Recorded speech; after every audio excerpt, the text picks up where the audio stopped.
Russia ও ইরানের সম্পর্ক আপাত দৃষ্টিতে বন্ধুপূর্ণ, কিন্তু বাস্তবতা অনেক বেশি কৌশলগত এবং স্বার্থ নির্ভর। ইরান যখন একের পর এক ইসরায়েলি হামলার শিকার হচ্ছে, তখন রাশিয়ার ভূমিকা বেশ বিস্ময় জাগা নিয়ে। সবচেয়ে আশ্চর্যজনক বিষয় হচ্ছে, ইরানের পারমাণবিক স্থাপনায় আমেরিকা ভয়াবহ হামলা চালালেও রাশিয়া চুপ করে আছে। মিত্র হিসেবে রাশিয়ার প্রত্যক্ষ সমর্থন যেখানে প্রত্যাশিত, সেখানে পুতিনের সরকার আশ্চর্যজনকভাবে নির্লিপ্ত ভূমিকা নিচ্ছে। এটা কি শুধু ভূরাজনৈতিক কৌশল, নাকি এর পেছনে আরো গভীর হিসাব নিকাশ? প্রথমত, রাশিয়া ও ইরানের সম্পর্কের ভিত্তিটাই মূলত যৌথভাবে পশ্চিম বিরোধী অবস্থান গ্রহণের উপর গঠিত। পুতিন ইউক্রেনে পশ্চিমা প্রভাব মোকাবেলায় যে অ্যান্টি ওয়েস্ট ফ্রন্ট তৈরি করেছিলেন, তাতে ইরান একটি গুরুত্বপূর্ণ ঘটেছিল। শাহেদ ড্রোন, সামরিক প্রযুক্তি আদান প্রদান, এই সব ছিল পারস্পরিক সহযোগিতার নিদর্শন। কিন্তু এটি ছিল পারস্পরিক স্বার্থভিত্তিক সহযোগিতা, হৃদয় নির্ভর মৈত্রী নয়। রাশিয়া যখন এই সহযোগিতা গ্রহণ করেছিল, তখন তার প্রয়োজন ছিল ইউক্রেনের যুদ্ধ পরিচালনায় ইরানের তৈরি ড্রোন ছিল কার্যকর অস্ত্র। কিন্তু ইরানের উপর ইসরায়েলের পাল্টা আক্রমণ, বিশেষ করে এপ্রিল ও অক্টোবর 2024 সালে রাশিয়ার জন্য অস্বস্তিকর এক বাস্তবতা তুলে ধরে।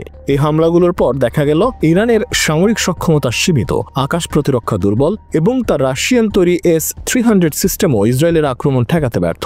ফলে পুতিন এক সংকটময় কূটনৈতিক বাস্তবতায় পড়ে গেলেন।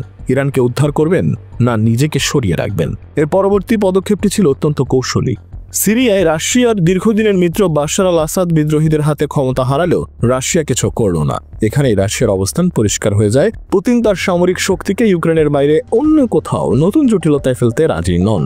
ইরান যতই চাপে পড়ুক না কেন, রাশিয়া সরাসরি তার জন্য লড়বে না। এর পেছনে আরও কিছু কারণ আছে। রাশিয়ার ইসরায়েলের সঙ্গে পুরনো এক জটিল সম্পর্ক রয়েছে।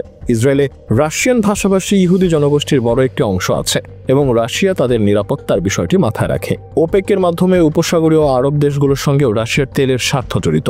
তাই ইরানকে সামরিক সাহায্য দিলে এসব সম্পর্ক ঝুঁকিতে পড়তে পারে। পুতিন জানেন এই মুহূর্তে তেলের দাম বাড়া মানেই রাশিয়ার জন্য অর্থনৈতিক অক্সিজেন, কিন্তু সেটা অর্জন করতে হলে মধ্যপ্রাচ্যের স্থিতিশীলতা ভাঙতে হবে, আবার সরাসরি না জড়িয়ে। এই সূক্ষ্ম ভারসাম্য বজায় রাখতে গিয়ে পুতিন এখন পর্দার আড়ালে খেলছেন। অনেকেই মনে করেন রাশিয়া আসলে চায় না ইরান পারমাণবিক শক্তিধর দেশ হয়ে উঠুক, কারণ তখন ইরান এমন এক অবস্থানে চলে যাবে যেখান থেকে মস্কোর প্রভাব কমে যাবে। আবার রাশিয়া চাইলে আমেরিকা ইরানে আবারও হামলা চালাক। এমন হলে গোটা মধ্যপ্রাচ্য অস্থিতিশীল হয়ে যাবে এবং রাশিয়ার স্বার্থ বিপন্ন হবে দক্ষিণ ককেশাস অঞ্চলে, বিশেষ করে আর্মেনিয়া আজারবাইজান দ্বন্দ্ব বা জর্জিয়ায় সম্ভাব্য উত্তেজনা। এসব বিষয়ে রাশিয়ার নজরে আছে, কিন্তু ইউক্রেন যুদ্ধে জড়িত থাকার কারণে সেখানে সরাসরি হস্তক্ষেপ করার সামর্থ্য নেই। পুতিনের দৃষ্টিতে ইরান এখন একটা ঝুঁকিপূর্ণ অংশীদার। তাকে পুরোপুরি রক্ষা করেও বিপজ্জনক, আবার তাকে একেবারে ছেড়ে দেওয়া স্বার্থপরপন্থী। তাই রাশিয়া মাঝামাঝি পথ নিচ্ছে, যেমন প্রযুক্তিগত সহায়তার প্রতিশ্রুতি, ইউরেনিয়াম সমৃদ্ধিকরণে অংশীদারিত্বের প্রস্তাব, কিন্তু বাস্তবে এসব প্রস্তাব মূল রাজনৈতিক সংকট থেকে দৃষ্টি ঘোরানোর কৌশল মাত্র। রাশিয়া এখন কেবল আশা করছে ইরান নিজে থেকেই এমন কিছু না করে বসে, যার ফলে পুরো অঞ্চল জ্বলতে শুরু করে। যদি ইরান চাপে পড়ে হরমুজ প্রণালী বন্ধ করে দেয়, তাহলে তেলের দাম বাড়বে, রাশিয়ার লাভ হবে ঠিকই, কিন্তু অন্যদিকে যুক্তরাষ্ট্র ইসরায়েল যদি ইরানের বিরুদ্ধে সামরিক অভিযানে নামে, তখন আর প্রভাব শুধু ইরানের সীমাবদ্ধ থাকবে না, পুরো মধ্য এশিয়া অস্থির হবে। রাশিয়া এত বড় ঝুঁকির মধ্যে যেতে চায় না। রাশিয়ার দিক থেকে চিন্তা করলে দেখা যায় সে এখন এক চরম বাস্তববোধ সম্পন্ন খেলোয়াড়। হেরে যাওয়া দলের পাশে দাঁড়ালে নিজেরও হার নিশ্চিত, এটি পুতিন জানেন। রাশিয়া এই মুহূর্তে যেসব সামরিক সরঞ্জাম ইরানকে দিতে পারে, সেগুলো ইসরায়েল সহজে ধ্বংস করে ফেলতে পারে। এতে রাশিয়ার সামরিক ভাবমূর্তি ক্ষতিগ্রস্ত হবে। তাই পুতিন এখন এমন অবস্থানে আছেন যেখানে প্রতিক্রিয়া না জানানোই তার কৌশল। রাশিয়া হয়তো ভাবছে সময়ের সঙ্গে পরিস্থিতি বদলাবে, আমেরিকান রাজনীতি, ইরানের সরকার বদল, এসব মিলিয়ে আবার নতুন সমীকরণ তৈরি হবে। সে সময় রাশিয়া আবার দর কষাকষিতে নামবে, আবার হয়তো নিজেকে মধ্যস্থতাকারী হিসেবে তুলে ধরবে। কিন্তু এই মুহূর্তে তারা শুধু নীরব প্রত্যক্ষদর্শী। ইরানের জন্য এটি এক চরম বাস্তবতার মুহূর্ত। তাদের সবচেয়ে শক্তিশালী কথিত মিত্র রাশিয়া আজ তাদের পাশে নেই। শুধু নীতিগত সমর্থন ও প্রতীকী সংহতির মধ্যেই সীমাবদ্ধ রাশিয়ার সহায়তা।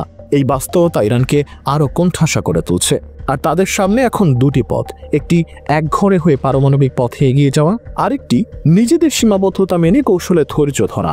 রাশিয়া জানে ইতিহাসের এক জটিল সন্ধিক্ষণে দাঁড়িয়ে আছে তারা, কিন্তু এই মুহূর্তে তাদের অগ্রাধিকার শুধু একটাই, ইউক্রেন যুদ্ধ। বাকি সব, এমনকি ইরানও কেবল একটি পাশে দাবার গুটি মাত্র। যারা আশা করছিলেন রাশিয়া বীরের মতো এগিয়ে এসে ইরানকে রক্ষা করবে, তাদের জন্য এই বাস্তবতা অত্যন্ত হতাশাজনক। এই পরিস্থিতিতে ইরানকেই নিজের যুদ্ধ লড়তে হবে, হয় একা নয়তো নতুন মিত্র খুঁজে নিয়ে। আর রাশিয়া, সে হয়তো শুধু পাশে দাঁড়িয়ে দেখবে, শীতল কৌশলী হিসাবী দৃষ্টিতে।